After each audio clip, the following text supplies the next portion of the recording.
Yer. What's good, y'all? It's your boy Bad C, aka Nicholas Cage, aka Larry J. Blige, aka your mama's baby father. Yo, I'm in the building, man, with a brand new episode of your favorite song. Where we sit down with my favorite artist, man, and I ask, yo, what's your favorite song, B? Word up, this is so we could bring back the idea of being a fan, man, because everybody too cool to be a fan. So Right. I'm just personally giving my roses to the niggas that I think is fire and been fire. So with that said, my guest for tonight, man, yo, this is crazy. This guy has one of the craziest pens. Now I've known him a very, very long time. I think I probably known him longer than I didn't know. I think. You know what I'm Mm. saying? Like if Yeah, I yeah, if I yeah, put yeah. that in perspective, you know what I'm saying? Like I think very the dope same thing dude. with me, Word. with knowing you. Very dope. Very dope dude. Very, very good dude too. But the pen is mighty. Ladies and gentlemen, Wordsworth. What's good, brother? What's happening, man? How you doing, brother? Chilling, man. Chilling. Yo, it's funny because we was just talking off camera. I gotta say it on here. Yo, my nigga words don't age, bruh. My nigga don't age, man. I'll try Yo, not to, man. You I'm sitting too, here man. I looking at mean, words. I'm like, yo, man, yo, I swear to God, look I'll like you try just not got to. off this. Bro, why I look like you just got off the stage in wetlands, like right now? Yeah, yo, man. I'm telling you, man. Over these years, brother, I think like just over in general, like because we still do shows here and there, and you just want to Yeah, make sure your appearance is right and so on and yeah, so forth for other endeavors too. You don't want to be coming in no meetings, no business meetings or nothing yeah, looking that's a fact. crazy. That's a So it's fact. just really, the more knowledge we have with like eating and stuff like that too, I think plays a part. That's a fact. That's a fact. Speaking of that, how you been, man? Like I said at the beginning, I've known you a real long time. Like we go week, like I Right, go back with you when you was with Punch. Y'all was punching right, words, and y'all was shitting on right. everything. Um, I just want to tell niggas like y'all were very feared back then. And listen, I want to paint the picture for people who weren't really around during that time. Like yo, the late '90s, although it was very friendly because it was very friendly because it was new. It was Right, our culture. It was something we had that we breathed. And you know what I'm right, saying? It's almost like you could just see somebody and see it on them. You ain't even had to say anything to them. You see it on them. right. You know what I'm saying? And there were crews and there were guys who were nice. There were guys that were good. There were guys that were good on the mic. But they was on stage or good on stage or on the mic. Or there was some Everything. that had everything. There was some that Right. you and Punch were elite. Y'all niggas Thank were you, man. bro, y'all niggas were feared. Now, I was down with making records. Me, PH, Jean Grey, Rested Dead, PH. You know what I'm Right. saying? Rest in peace and Jean PH for Grey, sure. uh, Aggie, Ocean, all of that. You know what I'm saying? We were real confident in what it was we did. But when y'all were on the bill for shit, bro, I got nervous. I was nervous. man, man. I was That's nervous. respect, brother. And we ain't But never we was get to it was like, a lot of steel sharpening steel though back then. So yeah, that's like a fact. I'm aware, when we went to the open mics and everything, we were aware of the quality, whether going on before or after us. It was just Mhm. a lot of quality. So us staying outside, nobody would leave early. We just rhyme outside for hours and stuff like that. So Facts. the steel was sharpening steel, and everybody had their own flow, own style. So, when you said somebody's name, you didn't identify that person with somebody else's style. Everybody had their own style. So, and the Hmm. open mics and going to these places were important. So, Hmm. going to wetlands and New Eureka and everywhere, man, it was just important to have your own style. So I think that's what helped everybody kind of like stay on their own in originality. Right. And see the thing about you, especially with like during that time when you was running around with Punch, y'all, I was real proud of y'all because out of to me it seemed like y'all was one of the only groups. I mean, other groups went on to become successful, but during that time, Right, y'all was one of the only like really like arms distance groups. Of course, we had like the most deaths and qualities and shit, but right. y'all were the ones that ended up like y'all's placements were crazy. Like, y'all popped up on Love Movement. Like y'all popped up on the Black Star album. You, Yeah, you understand what I'm saying? Like I ain't go front. Like I used to always be like, damn, these niggas is popping Yeah. up on some crazy shit, yo. How did all that come to pass? Like, was this just through your relationships with them? Yeah, it was wild because they already had a relationship. So most already knew Tip and them. So from us rapping and doing stuff with Most and Kweli, we didn't know that they knew Tip. So what happened is we got booked for a Lyricist Lounge event, and the host didn't show up, but Q-Tip was there. So he hosted me and Punch performing. He saw us perform, and days later he called a lounge for us. Long story short, he already knew most of them. So it's like we're vouched for from like, yo, I seen these dudes at the lounge. They're like, yo, that's our people. So then it became a family like that. So we on both projects like that. And at that time, he had a deal with DreamWorks Q-Tip. So we actually was about to be all produced by Q-Tip, all of our albums, and so on and so forth. So that's how that relationship was. What's so even crazier though is me knowing DCQ before knowing Most. But DCQ didn't know I was Wordsworth. He knew me as Mel, trading Nintendo games, him walking from Parkside Avenue with my sister and stuff, coming to my crib trading video games. So one day I'm rapping outside of New Eureka and I'm rapping with him and I say Wordsworth and he like, yo, you Words. I'm like, yeah. He's like, yo, Most told me about you. He knew me from a whole different side. So it's crazy. I'm hanging out with both brothers with two different names. Yeah. So shout to DCQ, man. Shout to DCQ. Yes, my dude, man. Word. I gotta get him on the show too, man. You know, D is that guy. D is like a hip hop almanac. Like he been around so much shit. Like he one of the ones, man. So I wanna kind of get to the order of business. Like I'm gonna tell you what my favorite song for you is. Now this is crazy because your catalog is nuts. You know what I'm saying? You've been doing it a real long time. Like my ears to the street, I've been, I might not necessarily have caught everything, but the shit that I did caught, I was always impressed, man. Me and PH used to talk about you a lot. Shout to PH. Shout out to PH, man. Yeah, for sure. I miss him so much, bro. I would never forget, man. That's one of the things that bonded us was like when we had to do the freestyle art of rhyme tour and they needed one spot and they had one spot. I said, let's get PH, and that I think made me and him tighter right then and there because at that time he had the album out. But like I called him up like, yo, we got a spot open and to be on the road together overseas in Europe and stuff like that brought us into a brotherly bond, So from there, man, it's just legendary, man. So shout out to PH, rest in peace, PH, all the time, man. No doubt. So it's an older album, right? It's an older album. It's the Mirror Music album. This song is I believe it's on Mirror Music. It's a joint called Run. Bro. Oh, yeah. That shit is dope, bro. That shit is real dope. Now, I remember the first time I heard it. I think what year that came out?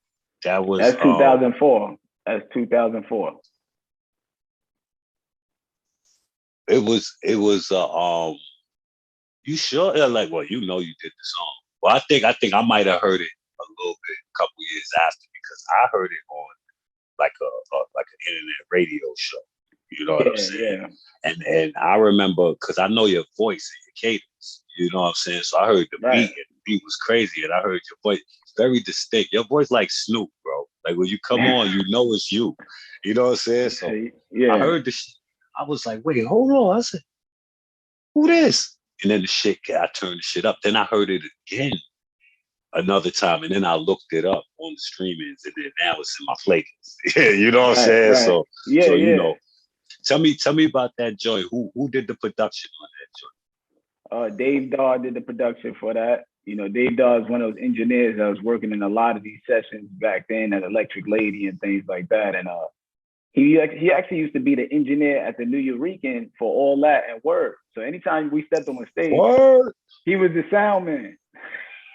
he was the dude in the back. You know how in the New York you can't really see that person. He was the dude there. He was doing all the sound. I wonder if I know him. I wonder if I know him. I think you would know him. I think you would know him if you see him because he was in a lot of sessions back there engineering. And so when I got that deal to do that album, I was like, he gave me a CD.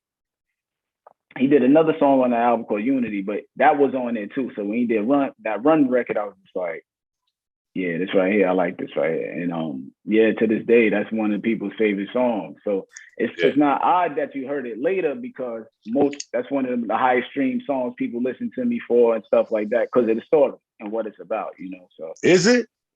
That's one of your highest? I would say so. It's that or Shoulder, and really my highest stream song is not a rap song that I did for my album. Actually, it's actually a SpongeBob song. I did a song for SpongeBob soundtrack. So get the fuck out of here. Yeah, that's my highest. If you go on Spotify. My bad. That's fucked up that I cursed. I said, get the fuck out of here. We talk about the kids. We talk about SpongeBob. Yo, that's crazy. But that's actually my highest one, which is weird, but it's cool. You know what I'm saying? So but yeah, man, that song is just reflects what's going on. You know, I just felt that song reflects what's going on. That's what I try to write, like stories that reflect. You know, that was important to me back then to do that for that album. You from Brooklyn, right? From Brooklyn, man. From Kensington, right there, Coney Island Avenue and Caton Avenue. All right, okay. Prospect Park, right there. Okay. Yeah, that's what's up. That's what's up, bro. I can walk the Park Slope and everything. Yo, we gotta get a couple records in, man. Like we gotta do something. I'm here, man. You know the last album y'all put out. Now I hit y'all like, yo. Yeah. Now that's a fact. So, that's a fact. I like to listen. I listen to everybody's stuff too when I can, you know, because there's so much nowadays, man. It's hard to listen to everything. But like when y'all throw something out, if I see it, I say, let me go check at least a couple of joints. You know what I'm saying? We definitely gotta do something. You know, just trying to stay active, keep throwing shit into the ecosystem and shit like that. I want to ask you a question. Yeah. What do you think about? One thing that's crazy is is the perception of people in music. Like, unfortunately, you'll bump into people that'll make you feel like you're an alien because you like the type of music that you like. Like that, yo, I don't know if you come across this, but I've come across people come up to me like, yo, you can rap, like your shit is fire. I think you should try like some different type of beats, some more updated shit. Or someone will be like, yeah, I mean, that's that old New York sounding shit. Like that's some New York shit.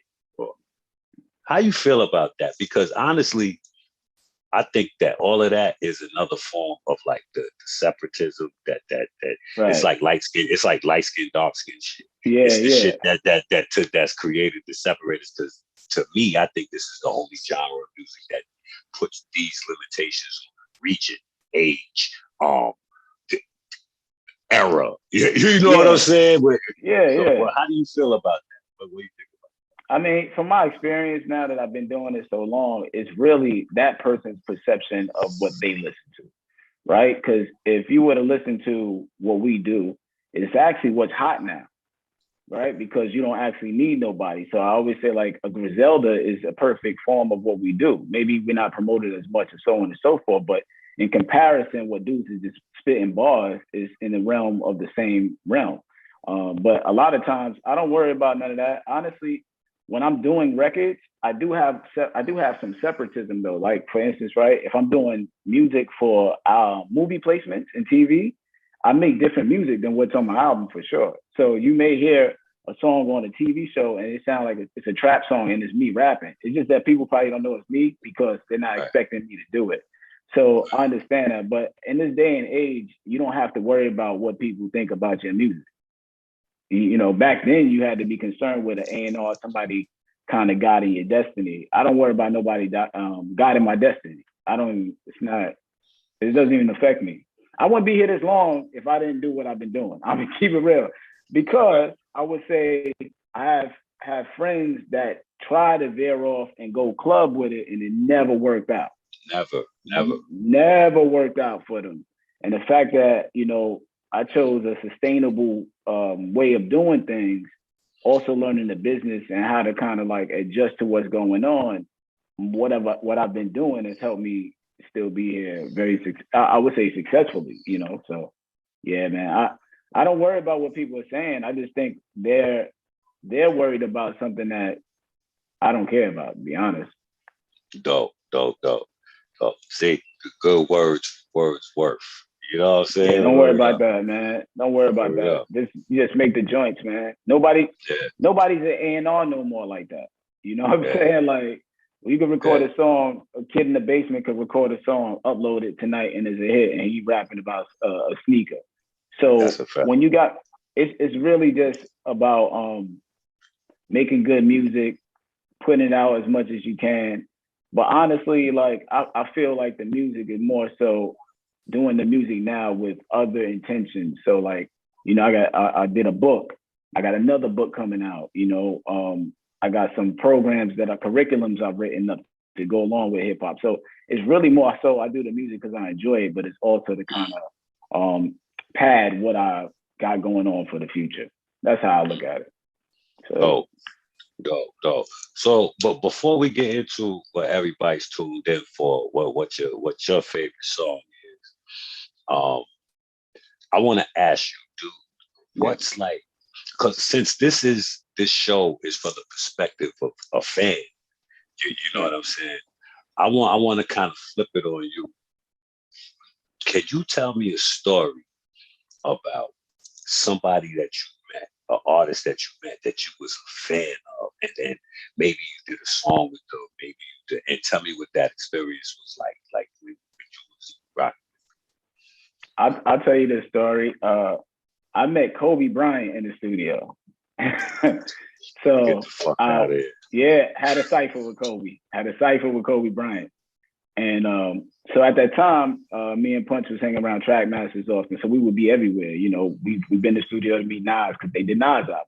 So every album that Trackmasters was doing around that time, me and Punch was there, observant and absorbing. So sitting down on the couch, Kobe Bryant come walking in. Like, oh, all right. They was doing his project at that time.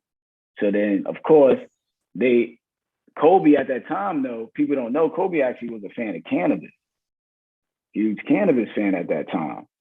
So at that time, of course, it's me and Punch there. So a cipher. Somebody, you know how that is back then. If you was anywhere, somebody's gonna come over to cipher. You know what I'm saying? And it started. Word up. It's gonna start. So they was like, yo, let's have a cipher. So then me, Punch, Kobe, and his boy Brody, we all went in the booth and was like rhyming in the cipher. And Kobe Bryant said, I'll quantum leap into future so I could battle myself. And that was huge like back then, you know, because it was like that crazy line. Wait. Kobe Bryant said what? I quantum leap into the future so I could battle myself.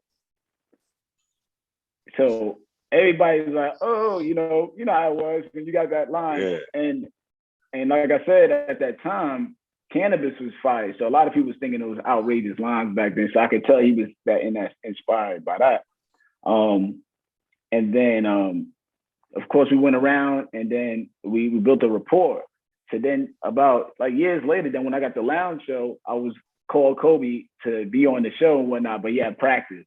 So that's kind of one of my, I would say, highlights of my life is just like rhyming in the cipher with Kobe Bryant, because how often does anybody get to do that? And he did that song with Tyra Banks. So people have a different perception of the commercial verse he did, as opposed to if he got in that cipher though, he ain't saying that. So, yeah. Whoa, man. that's fire. That's fire. Yeah. R.I.P. to Kobe. Yes. And shout to Ant and Danny too, man. I want to shout them out as well. You know, real quick. I gotta get them on the show too. Gotta get them on the show, bro. Yeah, I just spoke to Ant. What's this? Today's Saturday. I spoke to Ant on Thursday. Yeah. So, yeah, my nigga Ant. Yeah. So now we come to the part everybody's been waiting for. Like, you, sir. out of your catalog, right? Think extensively. It could be the first song. It could be a feature. It could be a song that never came out. It could be a song sitting on your hard drive right now. What is Wordsworth's favorite song? I would say, man, it's between a song I wrote called The Oldest and a song called Test of Time. And then my favorite verse might be on a song I wrote called Convicted. So it's those three, but I'm gonna pick one though. Test of Time is gonna be it though. I think if Test of Time is a 3-verse song, and it starts about when I basically meet my love interest in college and so on and so forth, right? And then the second verse talks about what it's like when we actually become like married and go through these ups and downs. And then the last verse is when we're actually aged at like 70, 80. And then it talks about what's going on there. So it's like kind of like a twist to the ending. So check that out. It's called Test of Time. And who produced that record? That's produced by Donnell Smokes. That's actually on my New Beginning album. That's one of my favorite albums that I've done. So when you hear that album and you hear that song I actually tell everybody to play that to their parents and their grandparents and stuff, like, because the story is so deep. So that's one of them right there, and that would be it. But as far as, and then the song The Oldest is just, man, it's one of those records. And then Convicted, I'll say the verse if I got time. Yeah, do that. Okay, so 9 months in the cell, mom in labor, should have came out premature for good behavior. Why come out when dudes like me fill in the morgue, might hang myself in my cell with my umbilical cord? A bastard. The doctor says that I look like my mama's man. See the resemblance? My mugshot is a sonogram. Uterus walls. I started as a speck small. My dad denied me. Wouldn't accept me like collect calls. Weight she gained, sudden labor pains. Then she slept more. Mom craving pickles, had me kicking in the mess hall. Came out headstrong. Cried when I hit earth. Born naked since birth, like I was strip search. Family came to visit, talking through the glass. For the baby shower, got the commissary and the cash. Thank God I wasn't born addicted. I was born convicted because of my pigment. So it just gives you the whole comparison of us being in the cell in here. We already locked up and we come outside and we locked up still. So that's one of my favorite verses on just showing how it's all the same. Whether we come out the womb or not, we still dealing with the nonsense. So yeah, that's fire. Thanks, that's called man. Convicted. Yeah. It's on my Our World Today album. And there's another song on there called The Election. But that song, just to kind of give you, it's Ace, Master Ace is on there and Pearl Gates is on there. It's actually each of us is the same character at a different stage in their life. So that's me in the beginning, born, birth, and what it is, and you hear the other chapters and so on and so forth. So yeah, fire, man. So fire. Yo, y'all make sure y'all check out Convicted, Test of Time, and Run. Make sure y'all check those records out. They're where everything is streaming. You put them to your playlist, run them numbers up, all of that, man. Word up. What you got going on like now? Like, what could we look for? Yeah, man. I should have had the book over here with me. Well, I got a book out called What Words the Word Volume 1. It came out in 2020. It made the top 10 list of Amazon new poetry books. Wow. I got another book about to come out, but it's more like geared towards, like, I'm trying to get that Pixar type of thing happening. And then my next album's about to, actually, Undivided Attention is out right now. I got an EP, Undivided Attention. That's, just dropped by Jay DePina, produced on it, Donnell Smokes and Kels with the Heat. And it's with my boy JF. So that's out right now. That dropped like a few months ago. But the new album is about to drop. It's called The Fragility of Life. And yeah, man, I think personally it's my best album from all standpoints. So yeah, that's actually getting manufactured as we speak. So that'll be out later on. And then I just wrote a curriculum for the University of Miami that I'm licensing. So about rapping, about That's like fire. something that That's some fire. stuff I created, man. So these are the avenues that I try to do. See, like I'm talking to brothers about stuff, and I know we rap and all that, but I'll be trying to be like, yo, there's so many other lanes that kind of supersede what we do now rapping. Like we love rapping still at this age, but like these other lanes we're regarded highly because our literature skills with writing. So we gotta start moving in some other lanes as we age. So that's where I'm at, man. Books, education stuff and things like that, man. So nah, that's super dope, bro. That's super dope. And we support you over here. You thank you, man. I appreciate you sliding through and letting us know thanks what for your having me. favorite song is. You know what I'm saying? Like I said, we definitely gotta go in the booth, man. I think the culture need that. You know what I'm saying? We need to do that for sure. P too. You know what I'm saying? Yes, sir. Yo, P, man, I'm gonna have to go to the gym on this one, man. Like, you know what I'm saying? Like, yo, this Mayweather, P, come on, man. Like, yeah. I'm here, man. Yo, I respect. Yo, you know what though, see? You know, we talking like this because we don't talk so often. We talk through the chat, of course. So, but I wanted to say to you, man, like I think you're one of the most underrated that I've ever met too. You know, so I'm glad I was able to talk to you and like say that. You know, so I definitely feel like you're one of the most underrated people that I've ever heard rap. Because I've seen you numerous times, but like we never like chopped it up on the basis of just like, yo, you know, stuff like that. It's always about what's going on and stuff like that. But man. So I wanted to make sure I said that to you. Yo, I appreciate that, family. That means a lot.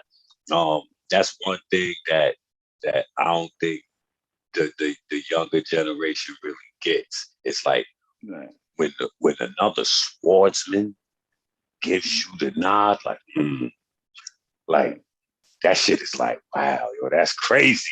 You know what I'm saying? Like, bro, I'm like this right now.